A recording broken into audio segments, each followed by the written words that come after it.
Mente tranquila.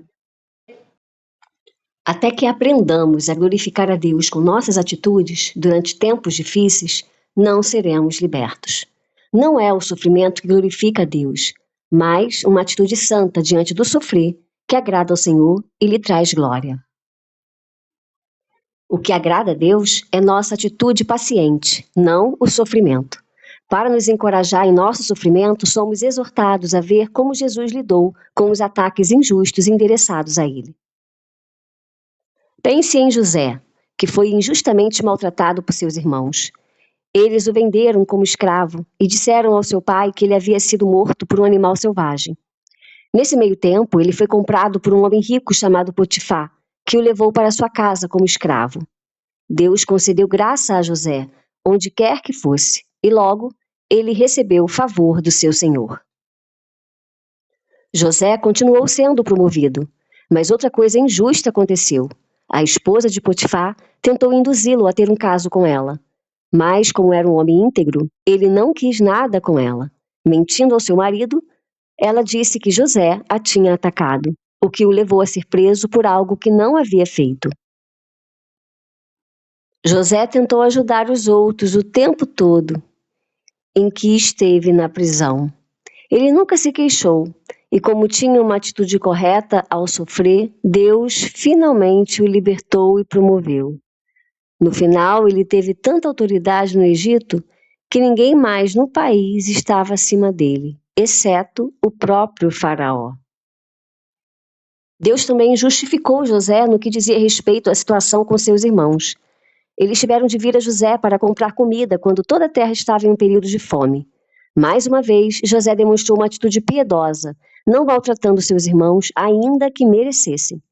Ele lhes disse que o que eles haviam feito de mal, Deus havia transformado em bem, que eles estavam nas mãos de Deus, não nas dele, e ele não tinha o direito de fazer nada exceto abençoá-los.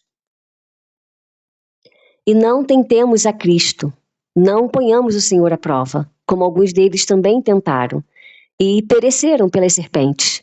E não murmureis, como também alguns deles murmuraram, e pereceram pelo destruidor.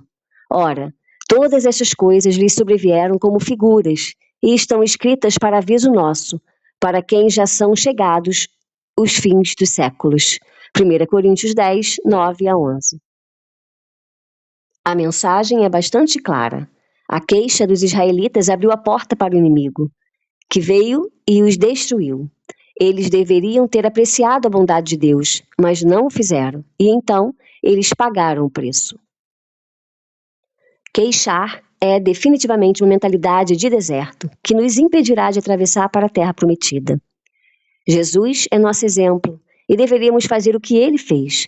Os israelitas queixaram-se e permaneceram no deserto. Jesus louvou e foi ressuscitado dos mortos. Nesse contraste, podemos ver o poder do louvor e ações de graças e também o poder de queixar-se. Façam tudo sem queixas nem discussões, para que venham a tornar-se puros e irrepreensíveis, filhos de Deus inculpáveis, no meio de uma geração corrompida e depravada, na qual vocês brilham como estrelas no universo. Filipenses 2, 14, 15.